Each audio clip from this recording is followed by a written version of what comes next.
Полиция Таджикистана, вы задержаны. Такие слова вскоре сможет услышать каждый москвич. Путин разрешил таджикской полиции работать в Москве и наоборот. Что происходит? Страны создают взаимное представительство МВД и миграционных ведомств. Теперь в Москве появится офис таджикского МВД и Министерства труда, а в Душанбе представительство российского МВД. По официальной версии цель – борьба с наркоторговлей, транснациональной преступностью и контроль миграции.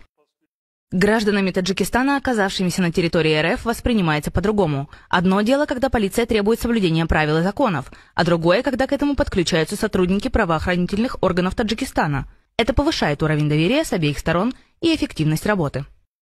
Представители соответствующих ведомств, в данном случае Министерств внутренних дел, работали как в Таджикистане, наши, также и таджикские коллеги работали бы в России. Это очень важно. Почему? Потому что тогда они уже как представители, законные представители властей Таджикистана, они, во-первых, первое, все сами видят, что происходит, а второе, они участвуют в принятии соответствующих административных решений вместе со своими российскими коллегами.